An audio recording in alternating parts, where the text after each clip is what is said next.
예, 안녕하십니까. 오늘 예수 선생으로 만나다 마지막 시간입니다. 마지막 시간이고, 제가 이제 어, 이 강의하면서도 이제 말씀드렸지만 내년도에는 영성에 관계돼서, 그러니까 특별히 이제 생명평화교회가 영성인데 내년도에는 영성의 해입니다. 그러니까 그 다음에는 다시 이제 생명으로 돌아가고 그 주제를 중심으로 이제 목회를 구성을 할 것인데요.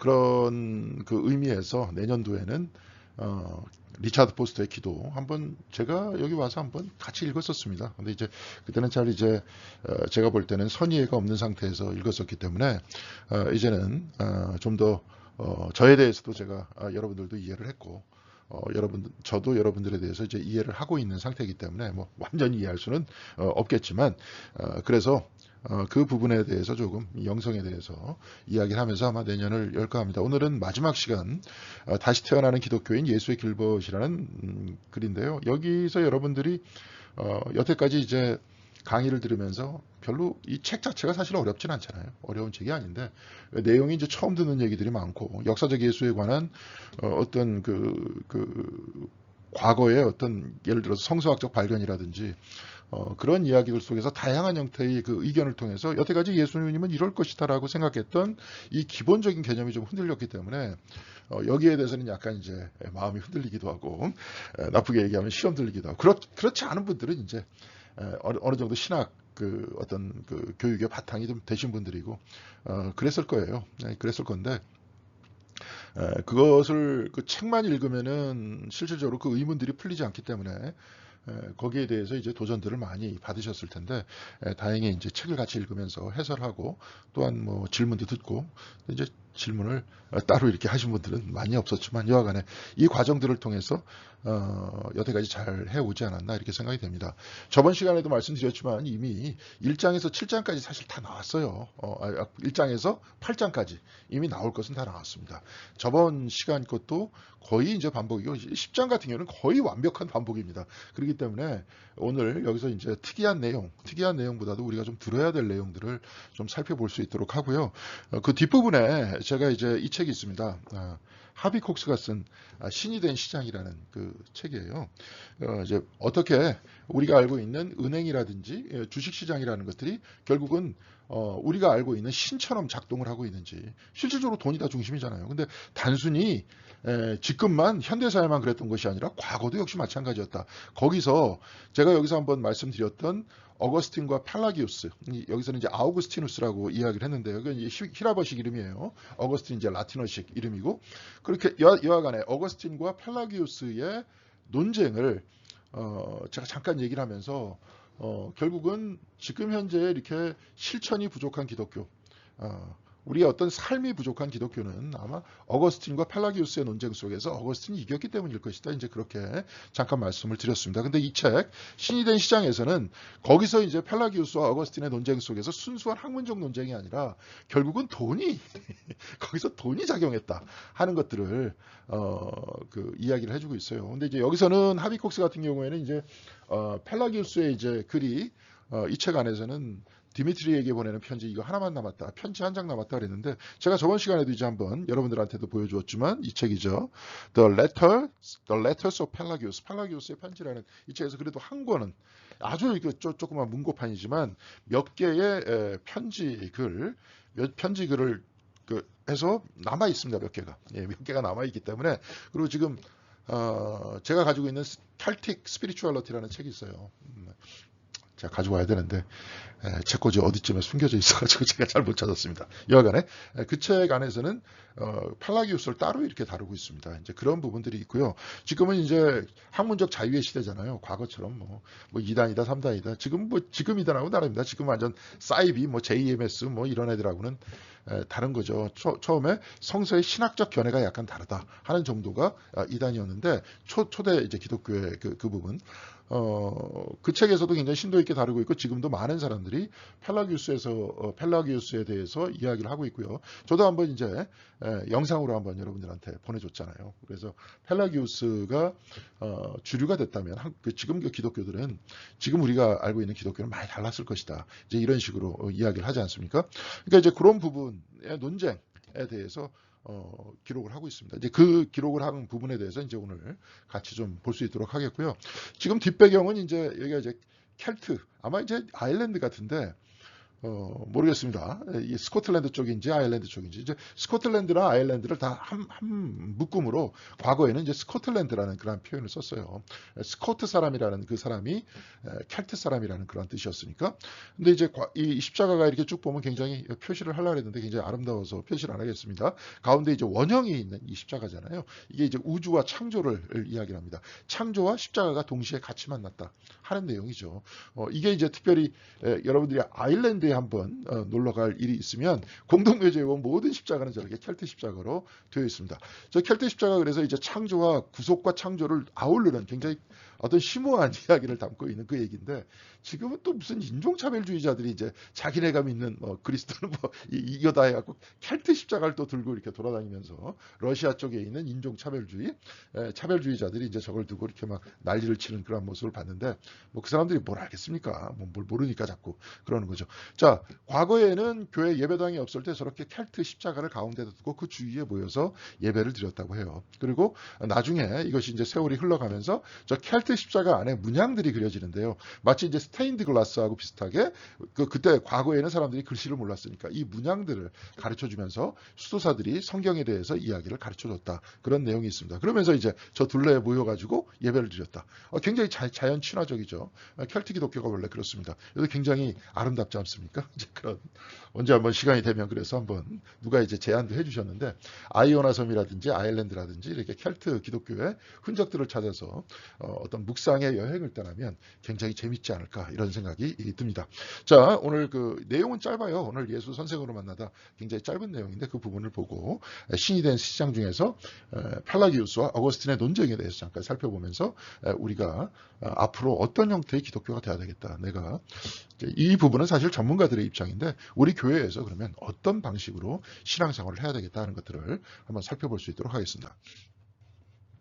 자, 여태까지 이제 사실은 예수님은 구원자시죠. 사실은 이제 이게 기독교죠. 근데 이제 그 부분만 강조하다 보니까 삶에 대해서 배우지 못했다는 거잖아요. 그러니까 우리가 계속 일평생 죽음만 기다릴 수 없지 않습니까? 그렇죠? 계속 죽음만 기다린다면 그냥 방 안에 앉아가지고 그냥 곡기를 끊으면서 앉아 있으면 되잖아요. 이제 그러면 아니잖아요. 어떻게 살 것인가? 여기에 대해서 얘기해야 되는데 삶에 대한 이야기들이 별로 없었다. 그래서 삶에 대한 이야기를 어떻게 하느냐? 그리고 우리가 다 이제 반복적으로 이 책에 예수 선생으로 만나다 이 책에서 반복적으로 얘기했죠. 이분이 니케아 종교회의 때 예수를 너무 신성, 호모우시아, 어떤 동일 본질, 하나님과 인간의 동일 본질, 예수 그리스도와의 동일 본질을 이야기를 했기 때문에 예수를 신격화시켰다, 신으로 올려놨다. 그렇기 때문에 예수를 우리의 구원자로만 생각했지. 그래서 이제 우리는 죽고 나서 천국 가는 거, 거기에 대해서만 얘기를 했죠. 어떻게 살 것인가에 대한 이야기들을 못하게 됐다. 이제 그 이야기는 결국은 니케아 회의 때문에 그랬다. 이제 그렇게 얘기했잖아요. 그래서 저는 나름대로도 또 종교회의를 보면 우리 칼케돈 종교회의도 있다. 그래서 거기서 예수 그리스도를 완전한 하나님, 완전한 인간이라 그런 부분도 있다. 그러니까 우리가 그 부분도 포용하면서 신학을 전개하면 된다. 또 이제 이렇게도 제가 말씀을 드렸습니다. 그러니까 뭐 어느 한쪽 방향에서만 일방적으로 얘기하는 거는 좀 무리가 있지만 중요한 것은 삶에 대해서 별로 다루지 않고 죽음 이후의 구원에 대해서만 이야기했다는 것은 분명히 사실입니다. 자, 그래서 지금 이분이 얘기하는 건 뭐냐, 길벗으로의 기독교인, 여기에 대해서 이렇게 말씀하고 있어요. 그러면서 우리가 좋은 말이죠. 근데 이제 예수의 길벗, 글쎄요. 금방 어떻게 마음에 확 와닿습니까? 나름대로 이분도 생각하신 거예요. 그러면서 이것도 괜찮지 않나. 근데 이 이야기가 그냥 혼자 생각한 게 아니라 성경에도 나와 있다. 그렇게 말씀하세요. 그러면서 요한복음 15장 14절에서 15절까지의 말씀을 보면 내가 너희에게 명한 것을 너희가 그대로 행하면 너희는 나의 친구다. 이런 얘기 하잖아요. 그러니까 이건 뭐냐면 너희에게 명한 것을 뭐 하라 그랬어요? 행하라 그랬잖아요. 성경 안에서. 그러니까 이제 사실은 성경이 문제가 아니고 예수님이 문제가 아니에요. 가르침이. 문제는 우리가 어떤 신학으로 성경을 읽었느냐 하는 것이 문제라는 겁니다. 네. 무슨 말씀인지 아시겠죠? 그죠? 어떤 신학적 구도와 구조를 가지고 성경을 읽고 이해했잖아요. 근데 그 구조가 뭐였느냐? 이제 이분 같은 경우에 니케아 종교회, 제가 이제 앞으로 얘기할 것은 어거스틴 신학이었다. 네. 그렇게 해서 지나친 내면화만 얘기했고 내면성과 초월성이라 그러거든요. 어거스틴 신학의 어떤 특징이. 이분의 이제 신학의 특징을 한마디로 철학적으로 얘기하면 뭐냐면 내면의 빛이에요. 내면의 빛. 하나님을 내면에서 만나는 거예요. 그래서 겉으로 볼 때는 우리의 겉의 모습은 뭐예요? 육체잖아요, 육체. 육체는 뭐예요? 원죄에 의해서 한계가 된 몸이라는 거예요. 이게 이제 나중에 다 비판이 될 겁니다. 이게 이제 어거스틴이 가지고 있었던 만이교와 영지주의 흔적들이에요. 육체도 하나님께서 창조해 주셨는데 육체도 별로 안 좋아하잖아요. 뭐를 좋아합니까? 내면만 좋아하고 영혼만 좋아하잖아요. 그래서 내면성으로 들어가서 어디로 갑니까? 초월성이에요. 초월성. 그래서 어거스틴 신학, 아우구스티누스의 신학의 중심은 뭐냐? 내면성 플러스 초월성입니다. 이 두 가지예요. 그래서 그 중세시대 때 우리 고딕 성전을 보면 다 어떻게 됐습니까? 하늘로 쭉쭉 뻗어 있잖아요. 자꾸 지상을 탈출하고 싶어 하잖아. 하늘로 자꾸 올라가고 싶어 하잖아요. 예. 그런 이제 이야기를 가지고 있었어요. 그런데 예수님께서는 말씀하시잖아요. 너희가 행하면 이게 뭐예요? 내면성과 초월성. 인간이 육체를 가진 인간은 죄에 물들어 있기 때문에 내면의 영혼으로 들어가서 영혼을 구원해 주시는 그리스도만 바라보자. 그래서 천국으로 올라가자. 이 얘기잖아요. 네. 이 얘기 많이 들었잖아요. 근데 주님께서는 행하라 그랬잖아요, 여기서. 그러면 너희들은 나의 뭐라 그랬습니까? 친구라 그랬잖아요. 그래서 이제부터 너희를 종이라고 부르지 않겠다. 종은 그 주인이 무엇을 하는지를 알지 못한다. 나는 너희를 뭐라고 불렀어요? 친구라고 불렀다. 내가 아버지에게 들은 모든 것을 너희에게 다 알려줬다는 거예요. 그러면서 알려주면서 그리스도와 함께 길을 걷는 것. 이것이 혹시 길벗으로서의 기독교인의 하나의 모델이 될 수 있지 않을까? 모델은 뭐예요? 행하는 거예요. 행하는 게 그리스도와 동행하는 거야. 별로 얘기 안 했지만. 그래서 이제 쉘비 스폰 같은 사람은 기원 후 30년에 70년, 그러니까 예수님께서 돌아가시고 그다음에 부활하시고 이제 승천하신 다음에 70년이라는 것은 이제 뭐냐면 마가복음이 기록될 그런 시대였잖아요. 그러면서 여기서도 이 책에서도 얘기가 나왔습니다. 마가복음, 이제 마태복음, 누가복음에서는 예수 그리스도를 뭐야 하나님의 아들로 올렸다, 신격화시켰고, 요한복음 같은 경우에는 독생자다, 유일한 아들로 이렇게 이야기했다. 이 과정들을 얘기했잖아요. 근데 그 과정이 있기 전까지, 그런 형태의 어떤 신학적 작업이 있기 전까지는 기독교인들은 일반적으로 그리스도인이라고 일컬어지기 전에는 예수를 따르는 사람들이 길을 따르는 사람들, 그러니까 followers of the way라고 불렸다는 거예요. 길 위의 사람들이라고 불리기도 했고, 길을 따르는 사람들이라 했어요. 누구를 따르는 사람이? 예수님께서 만들어주신 길을 따르는 거잖아요. 특별히 요한복음에서는 내가 길이요 진리요 생명이다라고 말씀하셨고, 거기에 대해서 그 길이라는 건 뭐예요? 가르침이잖아요. 길 위의 사람들, 길을 따르는 사람들은 예수를 따르는 사람들이고, 그 예수는 누구예요? 따르는 그 길 위에 누가 있어요? 예수와 우리가 같이 있다는 거죠. 여기에 이제 부활신앙이 들어가 있는 거죠.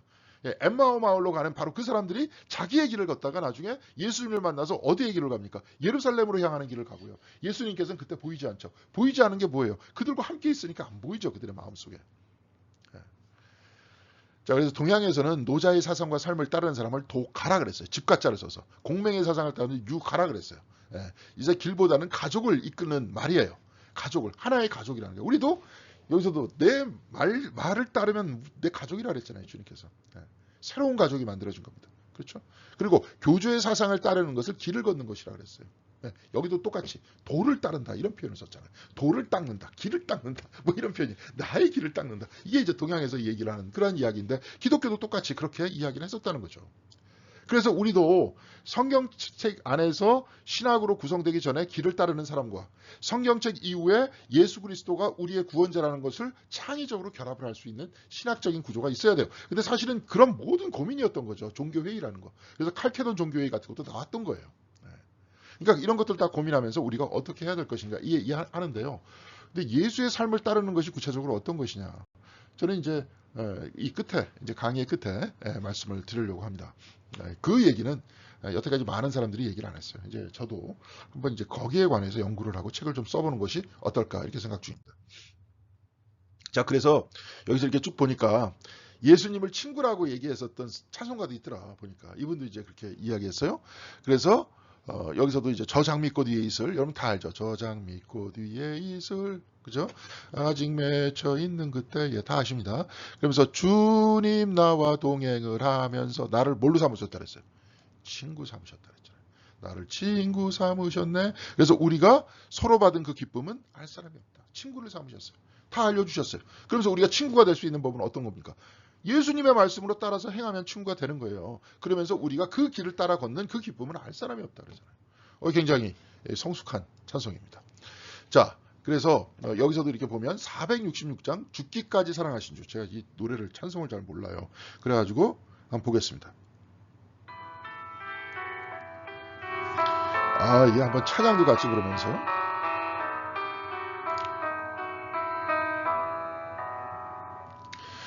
죽기까지 사랑하신 주 그보다 더 큰 사랑 없네. 내가 너희들에게 새 계명을 주노니 나 너희들을 사랑하듯 서로 사랑하라. 죽기까지 사랑하신 주 그보다 더 큰 사랑 없네. 2절 잘 보세요. 내가 나를 따르면 나의 친구 되리니 나 너희들을 사랑하듯 서로 사랑하라. 죽기까지 사랑하신 주 그보다 더 큰 사랑 없네. 예, 아주 은혜로웠습니다. 이번 주 찬송가를 466장 한번 넣는 것도 좋을 것 같습니다. 이제 기도 끝난 다음에 죽기까지 사랑하신 주. 여러분들도 이렇게 유튜브에서 446장, 저도 이제 교인들한테 446장은 잘 안 불러봤으니까 중간에 한번 찬송을 부를 것입니다. 이렇게 해서 이 유튜브를 보낼 수 있도록 그렇게 하겠습니다. 여기서도 나의 친구 되셨다 이런 표현들이 있잖아요. 근데 거의 없어요. 성경책에서. 찬송가에서. 저 장미 꽃 위에 있을 죽기까지 사랑하신 주. 그리고 또 몇 개 더 있는데 여기서 이제 2개를 소개하고 계십니다. 그래서 예수 믿기의 의미는 예수에 대한 절대적인 신뢰다. 사실은 믿는다는 건 뭐냐? 역사적 예수를 믿는 것. 우리의 삶을 보여주신 예수를 믿는 것은 예수에 대한 신뢰다. 그래서 로빈 마이어스는 기독교에 대한 신앙은 빌리프는 철저한 신뢰의 한 형태다. 그러니까 우리 구원의 믿음도 있고 우리의 삶 속에서 우리와 같이 계신 그리스도에 대한 뭐예요? 신뢰죠. 그러니까 그 길을 행하면서 따르면 그리스도께서 나와 함께 하신다. 거기에 대한 신뢰예요. 그래서 선생 예수에 대한 철저한 신뢰를 가지고 우리가 이 일생을 살아가자는 거예요. 그래서 여기서 쭉 보면 그러면 우리가 어떻게 살 것이냐. 이 성경책 쭉 보니까 너무나도 따르기 힘든 그 얘기가 있어요. 십자가를 지고 나를 따르라. 말이야 가능한 겁니다. 죽음을 각오하고 나를 따르라. 근데 그게 쉽습니까? 사실은. 그렇죠? 그러면 그거를 어떤 식으로 해석을 할 것인가? 어떤 식으로 받아들일 것인가? 어떤 면에서 자기 십자가를 지고 따르라는 건 뭐냐? 나의 에고를 버리라는 거 아니에요. 내가 사람들 앞에서 막 떠받들여주고 다 그러잖아요. 지금 특별히 이제 정치하는 인간들은 또 연예인들도 굉장히 일상으로 돌아가면 힘들다 그러더라고. 이 직업이 화려하니까 남들이 다 알아봐주고 막 그러면서 자기가 그러니까 이게 저 누굽니까? 저기 자크 라캉이 얘기하는 그렇죠? 상징계죠, 상징계. 상징계라는 건 남들이 나를 어떻게 쳐다보느냐에 따라서 내 에고가 구성이 되는 것을 이야기합니다. 상상계라는 것들은 그냥 그런 거고요. 상징계가 아닌 상태에서 그러니까 다른 사람을 의식하는 나 자신의 모습이에요. 그러니까 거기에서 에고라는 게 굉장히 단단해집니다. 특히 정치가들도 마찬가지죠. 그러니까 남들한테 잊혀지는 걸 아주 죽어도 싫어하는 거 아니에요. 그 사람들이. 근데 십자가를 지라는 건 그거 버리라는 거예요. 예수가 언제 에고가 있었습니까? 하나님의 뜻대로 그대로 따르면서 사랑을 던져주기 위해서는 이런 것들을 다 내려놔야 되는 거 아니에요. 그러면 어떻게 내려놓을 것인가에 대한 이야기들을 해야죠. 예수를 따르는 인품이 어떨 것인가 이제 곧 얘기할 겁니다. 그렇죠? 그래서 예수의 삶을 문자 그대로도 따르지 않고도 예수의 길 버실 수 있는가 이것도 다 얘기해야 되는 겁니다. 그러면서 이제 막 저기 수행 중심의 종교 같은 경우에는 막 단계를 나누잖아요. 또 그러다 보니까 그게 또 에고가 돼가지고 너는 몇 단계야, 너는 나보다 한참 밑이야 이런 식으로 얘기할 거 아닙니까? 자 그러면은 내 자신의 삶 속에서 이 예수님께서 우리들에게 가르쳐 주신 덕목들을 내가 어떻게 완성시키면서 갈 수 있을 것인가? 궁극성이라는 것들은 하나님이죠. 우리들의 궁극성이는 항상 하나님입니다. 예수님께서 그러면서 그 하나님의 가장 구체적인 그 표현 자체를 우리 기독교의 삼위일체에 대해서는 예수님이라고 보죠. 예수님의 삶이 하나님의 궁극성을 우리들한테 있는 그대로 보여주셨다. 그래서 신학 안에서는 예수 그리스도를 어떤 식으로 표현합니까? 절대계시라고 표현하죠. 어디 있습니까? 절대계시. 잠깐 살짝 끊겼을 겁니다. 이게 연결이 잘 안 되더라고요. 그래서 여하튼 그래서 제가 좀 아까도 말씀드렸듯이 신이 된 시장 여기에서 이제 잠깐 보겠습니다. 이제 이 책도 재밌는데 이 책은 이제 따로 연구를 하면서 이렇게 읽을 글쎄요. 한번 또 보는 것도 괜찮은데 이제 조금 그래서 그렇습니다. 네, 여러분들한테도 추천이 드립니다. 혹시 이 책을 보고 싶으신 분들은 사서 보면 됩니다. 지금 이제 잘 나와 있어요. 이제 우리가 하비콕스의 책은 이제 예수 하버드에 오다 이제 그 책 같이 읽었었잖아요. 이제 그 책에서 이제 충분히 이분이 가지고 있는 어떤 생각, 이제 이분도 이제 윤리학자인데, 그렇죠. 윤리학자면서 이제 사회학자이기도 한데, 구체적으로 이제 비평을 하는데, 아까도 얘기했지만 이제 인품에 대한 그런 얘기는 우리가 따로 해야 돼요. 제가 아까 인품에 대해서 얘기하면서 이제 퍼스널리티, 이렇게 퍼슨훗, 영어로는 이 개념인데, 이게 제가 찾아봐도 이런 책들은 거의 없습니다. 기독교가 이렇게 별로 없었던 거예요, 사실은. 우리가 예수를 따르는 사람들의 인품을 어때야 되는가. 아주 그냥 이상적인 모습은 보여주죠. 예를 들어서 뭐 저기 저 레미제라블에서 나와 있는 그쵸? 그 주교님, 그 신부님. 나중에 그 사람이 이제 그 몰래 이제 촛대를 훔쳐가지고 갔는데, 그렇죠? 이제 그거를 자기가 선물로 준 것이다. 거의 성자처럼 나와 있는 그 모습이죠. 물론 이제 그렇게 살다 간 사람도 있습니다. 그런 성자의 레벨에 있는 몇몇 사람들을 제외하고 일상적으로 삶을 살아나가는 기독교인들의 어떤 뭐라 그럴까, 윤리적인 삶의 모습, 예수의 인품을 닮은 그러한 모습은 어떤 거냐. 사실은 그 얘기를 많이 안 했어요. 그리스도의 궁극성만을 얘기하면서 그렇게만 얘기했지, 그 가르침을 통해서 내 삶이 어떻게 만들어져 돼야 되느냐. 이제 사실 이것이 영성에 관계된 얘기도 하는데, 이것은 이제 우리의 일상적인 삶의 모습을 한번 살펴보도록 하겠습니다. 이제 이건 왜냐하면 왜 이런 삶에 대해서 이야기가 되지 않았느냐. 이제 여기서 보시면 됩니다. 한번 보겠습니다. 예, 여기서도 그 어거스틴과 아구스티누스와 펠라기우스라고 이렇게 얘기했습니다. 이제 아구스티누스 는 헬라식 이름이라 그랬잖아요. 그래서 이제 어거스틴과 펠라기우스인데요.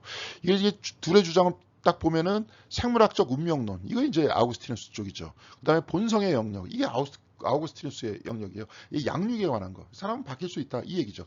그러니까 이제 본성적으로 인간이 타락돼 있다. 거기에다가 예정돼 있다. 예정은 뭐냐면 하나님께서 구원할 사람들을 예정해놨다는 거예요. 예정해놨다. 다 인간들은 다 죄인인데, 근데 그나마도 싹수가 좀 괜찮은 애들은 예정해놨다는 거예요. 이게 이제 칼비니즘 안에서 장로교 쪽에서 굉장히 강하죠. 이런 이론이. 그렇죠? 근데 이 본성대 양육이라는 그 이야기인데, 그런 것 같다는 거예요. 근데 이게 쭉 보면은, 우리도 그런 얘기 하잖아요. 사람들은 다 이렇게 태어날 때 천재로 태어나지만, 제대로 양육받지 못해가지고 그 천재성들을 발휘하지 못하고 그냥 죽는다. 이런 얘기 들어보셨죠? 그러니까 예를 들어서 그래요. 하나님께서 대한민국이 자꾸 이게 어렵다 그러니까 에디슨을 보내주셨고 스티븐 호킹을 보내주셨다는 거예요. 네. 근데 에디슨은 나중에 한 10년, 몇십 년 정도 지나가지고 하나님께서 한국이 좀 잘 살게 됐나? 그래서 쫙 와가지고 보시니까 에디슨은 짜장면 배달 다니고 있고 스티븐 호킹은 저기 육교 위에서 구걸하고 있더라는 거예요. 그러니까 이제 그만큼 편견이 심하다는 거죠. 에디슨도 학교 다닐 때 나름대로의 천재성을 가지고 있었잖아요. 근데 그는 용기가 있었어. 계속 질문을 했잖아. 그리고 계속 왜 이것이 안 되는지 자기가 스스로 실험을 했어요. 근데 그것이 너무 엉뚱하기 때문에 학교에서도 쫓겨났죠. 학교에서도 쫓겨난 게 왜 물이 높은 곳에서 낮은 곳으로 흐른다 그랬는데 왜 낮은 곳에서 높은 곳으로 물이 흐르지 않느냐고 질문하니까 어떻게 해요? 쫓겨났대. 이거 대답해 주면 되잖아요. 중력 때문에 그래. 중력에 대한 이해가 없기 때문에 질문하면서, 질문한 게 뭐야? 도전하는 거죠. 이해 안 되면 질문하는 겁니다. 근데 거기에 대해서 왜 쫓아내 사람을? 분명히 거기에 대해서 계속 의문을 가지고 있었던 사람이었는데 천재의 의식이 있었잖아요. 나중에 그것이 다행히 발견이 되고 발현이 돼서 그 사람이 세계적으로 굉장히 많은 혜택을 주게 만들지 않았습니까? 스티븐 호킹도 마찬가지예요. 그 사람은 물론 이제 뭐 캠브리지 대학 잘 다니고 있었죠. 그러다가 갑자기 이제 몸이 그렇게 됐죠. 그렇게 되면 더 이상 연구가 진척이 되지 않았을 텐데, 한국에서는. 그 사람은 그래도 영국에서는 그런 편견이 많이 없었기 때문에 그가 천재성을 가지고 있는 영역을 끌어냈잖아요. 네. 자, 양육을 어떻게 하느냐에 따라 본성이 발현이 되는 거죠. 그러니까 이 이야기는 굉장히 논쟁이 많습니다. 근데 이제 특별히 어거스틴 같은 경우에는 운명론, 원래 그렇다, 이런 이야기가 강했다는 거예요. 자, 아구스티누스는 고백록과 삼위일체론과 신국록 등 지금 그 기독교를 좌지우지할 만한 그런 귀중한 그 저서들을 많이 만들었어요. 근데 펠라기우스는 아까도 얘기했지만 이거 하나 정도밖에 없어요. 이게 많지 않기 때문에 이게 굉장히 분명한 것은 세계 인류 학자였는데 그의 작품은 알려진 것이 거의 없어요. 그의 핵심적 저술의 일부도 살아남지 못했어요. 근데 이제 그 사람은, 어거스틴은 이제 못했던 그리스어를 잘했어요, 이 사람은. 이게 왜냐하면 영국 쪽에 있었던 사람들이 잘했습니다. 이제 그럴 수밖에 없어요. 이건 나중에 혹시 이쪽 동방 기독교하고 오히려 영국 쪽이 굉장히 관여가 깊습니다. 이게 수도적 전통들이 강해서 그래요. 탄탄한 신학적 교육을 받았던 사람이에요. 그래서 아우구스티누스의 예정서를 펠라기우스는 부정했어요. 그래서 아담에 의한 원죄설도 부정했습니다. 그 이유는 뭐냐면 신명기서 24장 16절에 자식이 지은 죄 때문에 부모를 죽일 수 없고 부모의 죄 때문에 자식을 죽일 수 없다. 연결이 없다. 자식은 자식이 진 죄고 부모는 부모가 진 죄다. 연좌제 필요 없다. 이런 얘기 분명히 신명기서에 했잖아요. 사람은 저마다 자기가 지은 죄 때문에 죽임을 당할 것입니다. 이것을 가지고 원죄설을 부정한 거예요. 원죄설은 계속 뭐예요? 유전된다는 거예요. 자, 어거스틴의 원죄설이라는 게 딴 게 아닙니다. 원죄설은 뭐냐면 성이에요. 성욕이에요. 욕망이야. 그러니까 모든 사람은 다 어떻게 태어났어? 성욕에 의한 욕망 때문에 태어났어요. 그리고 자자손손 계속 그렇게 인간들이 만들어져 가. 모든 생물체도 다 마찬가지죠. 그렇죠?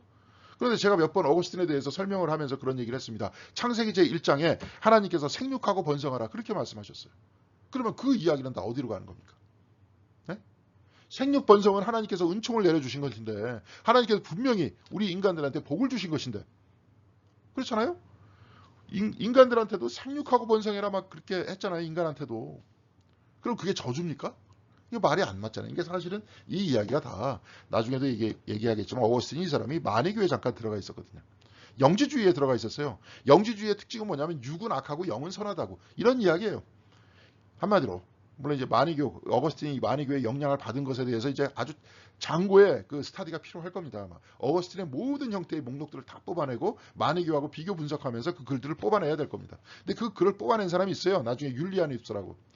율리아누스는 그래서 심각하게 어거스틴이 그 뭡니까 그러니까 기독교의 탈을 쓴 만이교인이다 이렇게도 얘기를 했습니다. 근데 여하간에 어거스틴이 이겼어요.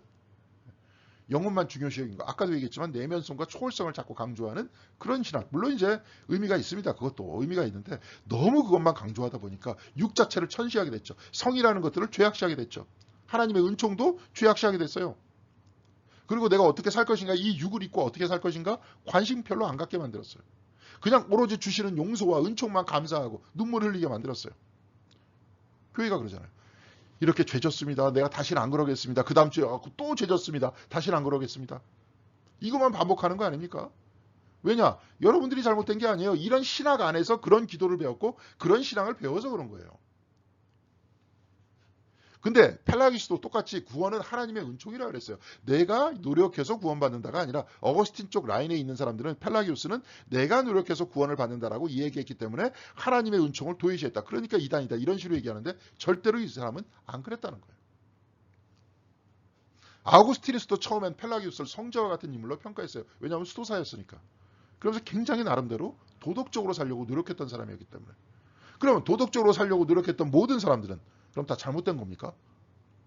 근데 그런 경향이 좀 있어요. 거룩하게 살려는 그 모든 사람. 자, 모든 구원은 똑같이 하나님의 은총으로 가능합니다. 이 사람도 똑같이 그렇게 얘기했어요. 예, 그래서 어디입니까? 415년 디오폴리스 종교회의에서 펠라기우스 수사가 참석한 가운데 그에 대해 제기된 고발에 관해서 만족스러운 답을 얻었다.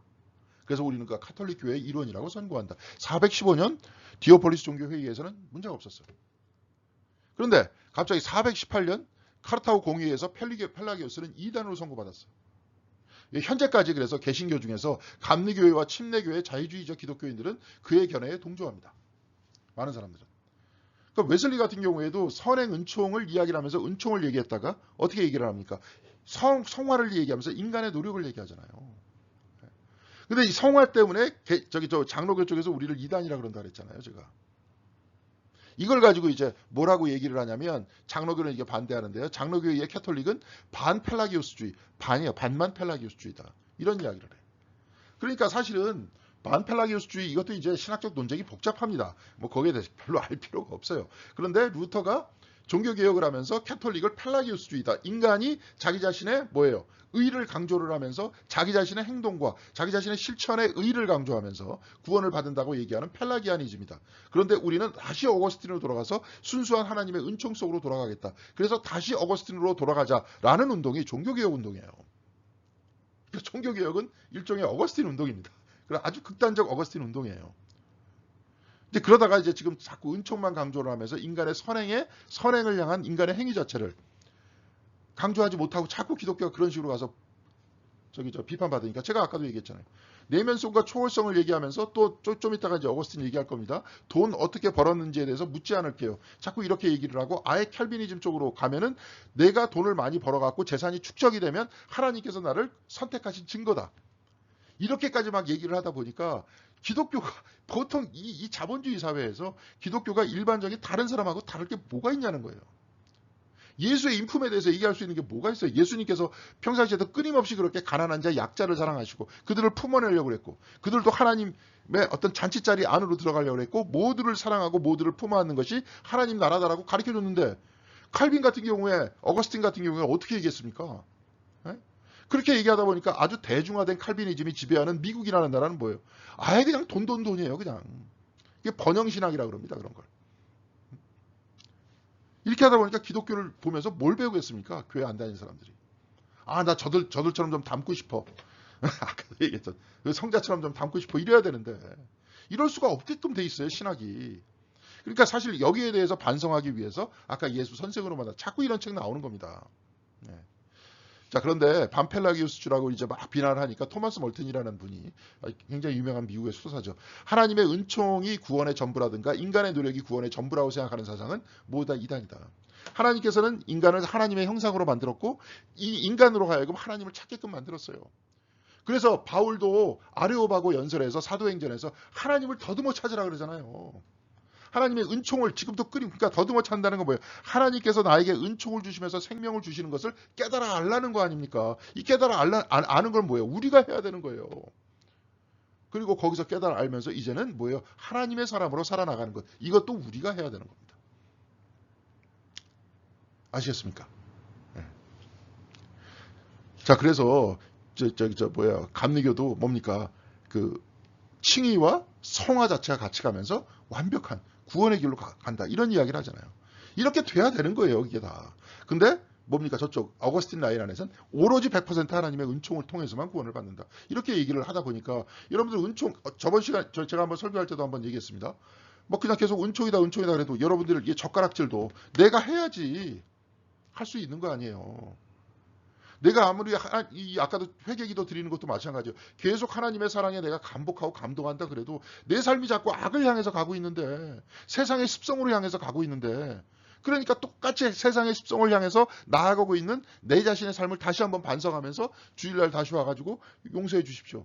계속 이런 식으로 반복하니까 웨슬리가 그것 때문에 성화를 얘기한 거였거든. 개혁주의자들이 계속 그렇게만 얘기하니까 도대체 저게 뭐냐 저게. 개선을 안 하고 용서만 해달라 그러니까. 지금 이렇게 된 겁니다. 이게 신학적으로는 그렇고 더 이게 구체적이에요. 근데 이제 펠라기우스 같은 경우에는 우리는 도덕적 존재가 될 수 있다. 충분히 뭐예요? 우리는 그리스도의 인품을 닮을 수 있다. 이 얘기예요. 네. 근데 완전히 닮을 수는 없겠죠. 그렇죠? 네. 예수께서는 100% 하나님의 현현이고 이렇게 됐다. 이렇게 신학적으로 얘기를 한다면 우리는 그렇게 갈 수는 없어도 우리는 도덕적인 존재는 충분히 될 수 있다. 그리스도와 가까워질 수 있다. 이 얘기죠. 근데 아우스티누스는 이제 불가능하다. 이거. 그래서 나중에 루터는 노예의지론, 아예 노예. 그러니까 우리는 은총에 의한 노예라는 거예요, 그냥. 그래갖고 세상의 노예가 될 건지 하나님의 노예가 될 건지 둘 중에 하나밖에 없지 우리는 뭐 못한다는 거예요. 그러니까 노예의지론을 얘기했고 여기서 같이 얘기한 그 논쟁했던 에라스무스는 자유의지론을 얘기하면서 둘이서 굉장히 중세에 유명한 논쟁을 하죠. 그러면서 그냥 루터 같은 경우 에라스무스를 그냥 완전히 욕하면서 뭐 짜고짜고. 그러니까 나중에 에라스무스가 견디지 못해갖고 나중에 스위스로 도망가잖아요. 굉장히 공격적인 사람 아닙니까? 예수의 인품을 닮은 사람이에요, 이 사람이? 아니 개혁을 이루는 데는 중요해 이 사람은 굉장히. 그래갖고 굉장히 어떤 투사와 같은 그런 힘을 가지고 용기를 가지고 나가서 용기라는 예수님의 덕목은 배웠어. 그렇죠? 근데 이 사람도 마찬가지예요. 캘빈도 마찬가지입니다. 캘빈에 의해서 죽은 사람이 얼마나 많은데. 또 다른 형태의 율법주의를 이야기를 하면서 자기 며느리까지 죽여요. 캘빈은. 그게 어떻게 예수의 인품을 닮은 사람들이에요? 그 사람들을 왜 닮습니까 우리가? 적어도 여러분들은 사람은 안 죽이잖아요. 닭도 못 잡는데. 이게 아주 실종됐습니다. 이게 아주 실종됐어요. 그러니까 이제 우리가 이제 앞으로 계속 얘기하는 건 예수의 인품 담자. 예수와 같은 인격적 존재가 되죠 우리가. 그럼 예수의 인격은 뭐냐? 지금 다 나왔죠. 우리가 많이 배웠죠. 근데 이거를 잘 정리하자. 그래야 선생 예수가 되고 스승 예수가 됩니다. 그리고 구원을 예수님께 맡길 수 있어요. 구원은 이 영혼의 구원은 내가 하는 게 아니잖아요. 하나님께서 해주시는 거잖아요. 주님께서 보여주셨던 그 사랑의 하나님을 우리는 믿고 신뢰하기 때문에 그 믿음을 가지고 가는 거 아닙니까? 그러면서 우리는 평상시에는 어떻게 돼요? 예수의 인품을 닮아야 될 거 아니에요. 그런 걸 얘기하자는 거죠. 그래서 이안 브래들리라는 사람은 펠라기오스는 하나님의 은총이 선행한다는 정통적 견해를 고수했다는 거예요. 개인이 순전히 자신의 능력으로 구원을 달성했다고 주장한 적 없다. 이건 다 그냥 어거스틴에 의해서 음모를 꾸민 거다. 이 얘기죠. 자, 아우구스티누스가 펠라기우스에게 승리했을 때 이것은 단순히 신학적 관념의 승리가 아니었어요. 415년에는 괜찮았다가 418년에는 왜 그런 얘기가 나왔느냐. 예? 그 칼타고에서 왜 그런 얘기가 나왔느냐. 펠라기우스와 그를 지지하는 신학자들이 싸움에서 승리한 것처럼 보였음에도 시합은 뒤집혔다는 거예요. 처음에는 펠라기우스가 이긴 것 같았대. 그리고 제가 이제 그때 당시에 문서를 찾아봤어요. 그러니까 초대교회 400년 초대 교부는 펠라기우스는 특이하게 펠라기우스는 자기 주장을 한 게 아니라 거의 대부분의 교부들이 다 펠라기우스 라인이었어요. 라인이 펠라기우스를 따라갔다는 게 아니라 펠라기우스는 그들과 비슷한 생각을 가지고 있었어요. 모든 거의 대부분의 교부들은 다 그런 생각이에요. 그러니까 펠라기우스는 교부였어요. 교부. 네. 근데 어거스틴이 갑자기 딱 나타나니까 그때 당시에 모처럼 이상한 놈이 나타났다. 그랬었다는 거예요. 그때 당시까지만 하더라도. 근데 왜 그 사람이 승리하게 됐느냐? 이제 이 사람 하비콕스 이 책에서 이렇게 얘기를 합니다. 반달족의 침입하에서 그때 이제 막 북쪽에서 이제 반달족이라는 사람들이 이제 그런 쪽 있죠. 그 게르만 계통의 사람이었잖아요. 그쪽에 침입 로마의 귀족 가문은 로마 그쪽에서 단결할 필요가 있었다는 거예요. 그래서 펠라기우스와 같은 폭넓은 신학보다 아우구스티누스처럼 결정론적 신학이 단결에 더 유용했다는 거예요. 좋게 얘기해서는 막 그 사람들이 막 쳐들어오면서 주교들 있죠. 요즘식으로 얘기하면 신부나 목사 이런 사람들을 자기 무당 사제로 만들어 버린 거야. 반달족들이 들어와서. 네? 막 이렇게 만들어 버리고 막 난리를 치고 그냥 그러니까 사람들이 얼마나 그냥 혼동이 돼요. 그럴 때는 강력한 신의 은총을 얘기하면서 또한 펠라기우스와 같은 약간 폭넓은 신학 자체보다도 이렇게 아주 그냥 강력한 게 필요했을지도 모른다는 거야. 네. 그래서 어우구스티누스처럼 결정론적 신학이 단결에 더 유행했고요. 곧 반달족은 악이고 로마는 선이라는 그런 것, 그 예정론에 의한 것. 그러면서 모든 사람들이 그것을 지지하면서 여기서 특별히 로마 사회에 있는 귀족 계급들, 돈 많은 사람들이 어거스틴을 지지했다는 거야. 그러면서 어거스틴 쪽으로 갔다는 거죠. 네. 그래서 펠라기우스가 이제 그 다음에 정죄를 받죠. 그래서 쫓겨나. 그 다음에 이제 저 잉글랜드, 영국 쪽 어느 쪽에서 계속 수도사 생활을 하다가 이제 죽었다. 이게 이제 역사 안에서 돼 있는데요. 펠라기우스가 죽은 다음에 에클라눔의 율리아누스가 펠라기우스의 멈춰진 자리를 차지했다. 그러니까 제가 볼 땐 펠라기우스의 자료보다도 율리아누스의 자료들이 조금 있습니다. 제가 이제 아마존에서 좀 찾아보니까 그래도 있긴 있어요. 그리고 거기에 대한 연구 서적도 있기 때문에 그것을 좀 이제 꺼내 와서 참고하면 될 것 같습니다. 그래서 저 율리아누스 굉장히 해박했다 그럽니다. 그래서 율리아누스는 아우구스티누스의 신학이 존재하는 만이교적 흔적을 발견했어요. 성에 대한 거부, 원죄, 원죄 이렇게 하다 보니까 뭐예요? 성에 대한 거부를 쭉 하다 보니까 하나님 창조의 불완전성을 얘기할 수밖에 없는 거죠. 그렇죠. 하나님 창조 안에서 이렇게 일어났으니까 원죄가. 그리고 성도 역시 마찬가지로 죄악이라 그러니까. 근데 생육하고 번성하라고 하나님께서 말씀하셨잖아요. 그럼 하나님께서는 뭐예요? 불완전한 존재가 되는 거 아니에요? 진짜로 그랬어요? 그 초창기 영지주의자들은 하나님, 창조주 하나님은 영지주의적 시각을 가진 그 사람들은 다 이단으로 이제 다 밀려나가지고 다 쫓겨났지만 그 사람들은 뭐예요? 구약의 하나님은 열등한 하나님이다. 그 신약의 예수 그리스도를 통한 영적 하나님이 진짜 하나님이다. 그러니까 구약을 버리고 신약만 갖겠다. 그리고 실질적으로 그렇게 한 사람도 있었고. 근데 우리는 신구약 다 읽고 있지 않습니까? 네. 자, 그래서 창조의 은총보다 구원의 은총을 강조하는 이런 부분이 있는데 이 부분이 겉으로 드러나지는 않지만 아까 영지주의의 냄새가 난다는 거예요. 이 사람이 꺼낸 거야. 실질적으로 지금 현대 학자들도 동의하고 있다는 거죠. 근데 율리아누스는 결혼을 적극적으로 권고했어요. 그러나 부유한 평신도가 가지고 있는 건 뭐냐면 예수께서 가난하게 사시면서 그렇죠? 하나님 나라 운동을 펼치셨잖아요. 수도사처럼 이렇게 사시면서.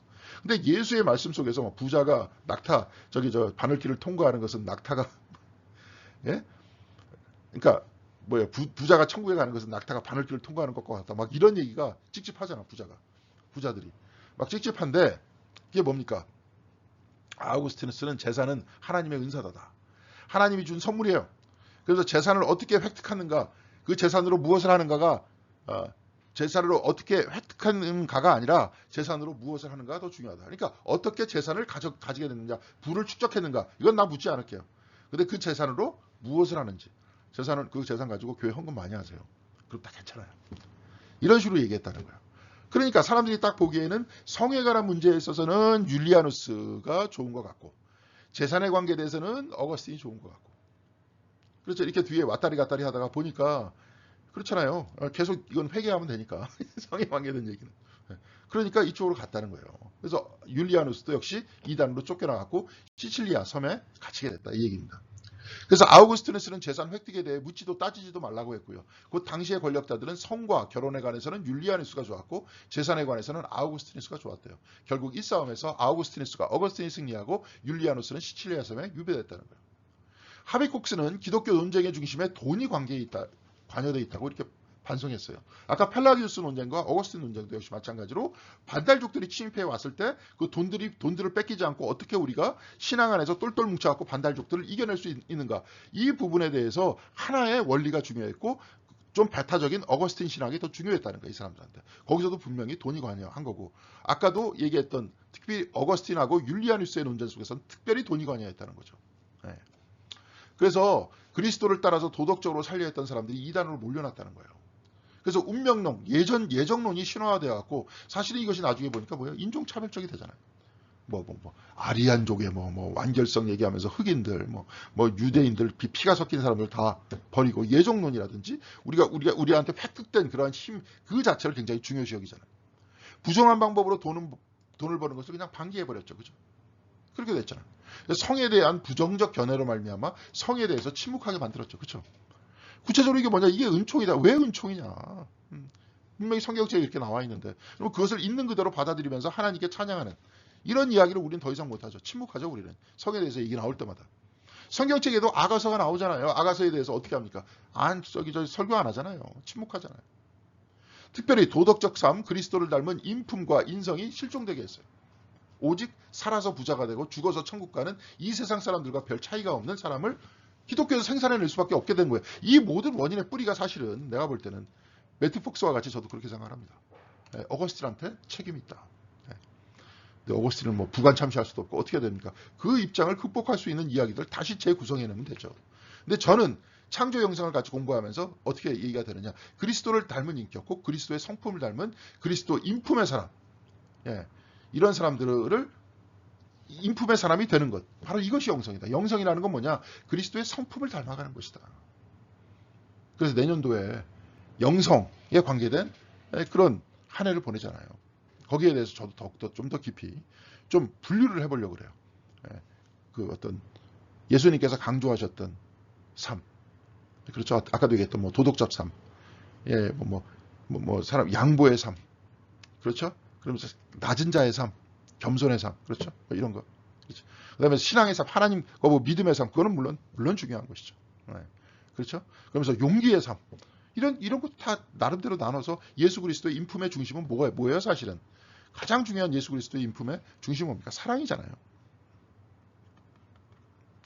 유교에서는 인이라 그러는데 인도 곧 사랑이고 이 사랑이라는 건 뭐라 그랬습니까? 긍휼이라 그랬잖아요. 같이 아파하는 것. 그 같이 아파하는 것의 궁극성이라는 게 어디에 있습니까? 십자가에 있잖아요. 아파하는 자들과 같이 아파하고 이 아픔을 통해서 오히려 가해자까지도 용서하고 이 큰 사랑이 그 중심이 되어 있고 이 사랑 안에 겸손이 있고 그렇죠? 이 사랑 안에 양보가 있고 이 사랑 안에 배려가 있고 이런 모든 모습들 윤리적인 이야기들을 한번 만들어서 우리가 그 계보를 만들어서 어떻게 우리가 그리스도의 인품을 닮아갈 것인가 윤리를 자꾸 논하려고 하지 말고 어떻게 내가 살아갈 것인가 거기에 대해서 이것이 선생이 되는 예수의 삶, 선생이 되는 예수의 삶을 따라가는 삶 아니겠습니까? 아까도 얘기했지만 길 위에서 길을 따라가는 사람들이잖아요.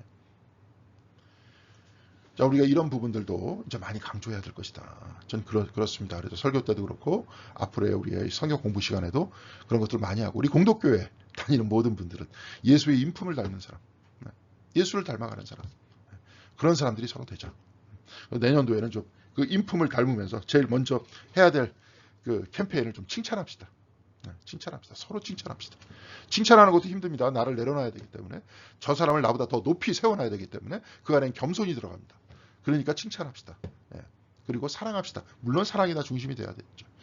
그러면서 예수의 인품을 닮은 참된 그리스도인의 삶이 과연 무엇인가를 우리가 살아내고, 아까도 우리가 친구가 됐을 때 그 안에서 예수가 친구가 되면서 그 안에서 우리가 실천하면서 그 안에서 기쁨을 누릴 때는 세상 사람들이 알 수 없는 큰 기쁨을 우리가 누릴 수 있다는 것들을 우리가 서로 나누면서 그 안에서 체험하고 그 안에서 기뻐하고, 그럼 훌륭한 인품의 사람들이 될 거 아닙니까? 우리만이라도 그렇게 합시다. 저기 순복음이 무슨 교회만큼은 뭐합니까? 정신이 저 모양인데 삼박자 축복이나 얘기하고 앉아있고 계속 자기 받는 얘기만 하고 있잖아요. 그런 사람들이 어떻게 사랑하면서 양보하면서 배려하면서 할 수 있겠습니까? 우리는 그런 사람이 됩시다 하는 것들을 여러분들에게 한번 나누겠습니다. 자, 한 학기 동안 그렇게 어렵지 않은 책이었지만 수고하셨고요. 예수 닮아가는 삶. 그래도 저는 효과가 있었어요. 저는 이제 예수의 인품에 대한 The Theology of Personality, 이런 이야기, 인품의 신학이라는 제목으로 언제 한번 글을 쓰면 좋겠다. 그래서 그 인품을 따라가는, 그리스도의 인품을 따라가는 그러한 삶, 그러한 삶을 따라가고 거기에 대해서 정리를 해주고, 그것이 구체적으로 우리의 삶이 되면서 기쁨이 되는 그런 이야기를 좀 하면 좋을 것 같다 하는 그런 생각이 많이 들었습니다. 저한테는 이게 큰 성과로 다가왔고요. 여러분들도 여기서 알지 못했던 내용들을 많이 알게 됐을 겁니다. 그래서 인간 예수의 삶을 따라가는 삶이 어떤 삶인지를 많이 배우게 됐을 겁니다. 한 학기 동안 수고했고요. 다음 학기 때는 아마 한 2월 달쯤 될 것 같은데, 2월 중순이나 말쯤이 될 것 같은데, 그때부터는 리차드 포스터의 기도를 가지고 다시 기도의 훈련을 하는 우리들이 했으면 좋겠습니다. 여러분 수고했고요. 감사했습니다. 감사합니다.